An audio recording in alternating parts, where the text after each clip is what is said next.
नहीं आदत में, आज भी फर्क नहीं आदत में। परमारथ के कर्म करे सदा जाटों ने जगत में, आज भी फर्क नहीं आदत में। परमारथ के कर्म करे सदा जाटों ने जगत में, आज भी फर्क नहीं आदत में।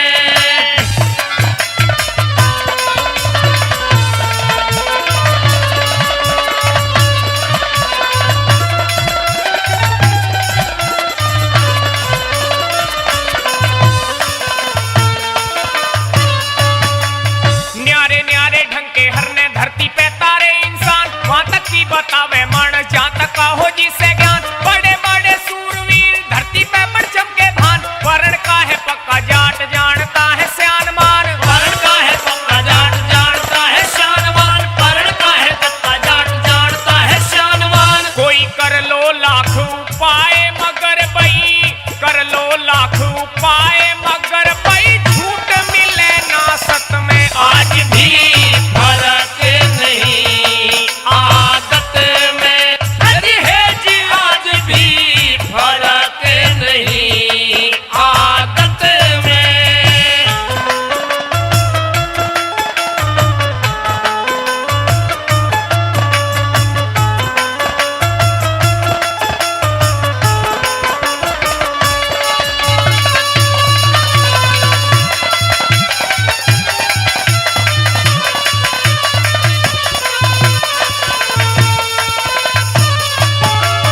महाराजा रणजीत सिंह एक सूरजमल राजा का नाम, दुश्मन के करे दांत खट्टे झटका दिया सरेआम। सामल और दारा सिंह ने जाटों का कढ़ा है नाम, शिक्षा के स्कूल अणगिन खुलवा गए सर छोटू राम, शिक्षा के स्कूल अणगिन खुलवा गए सर छोटू राम, शिक्षा के स्कूल अणगिन खुलवा गए सर छोटू राम। एक ढलेर सिंह बाबा ने फर्क ना, ढलेर सिंह बाबा ने फर्क ना आन दिया रे इज्जत में, आज भी फर्क नहीं आदत में।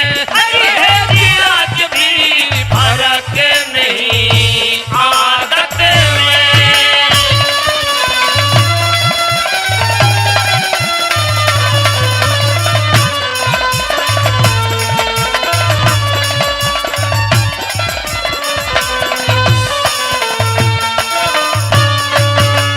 भगत सिंह जाट ने भी भगत सिंह जाट ने भी देश ऊपर फांसी खाई। चरण सिंह प्रधानमंत्री, महेंद्र सिंह टीके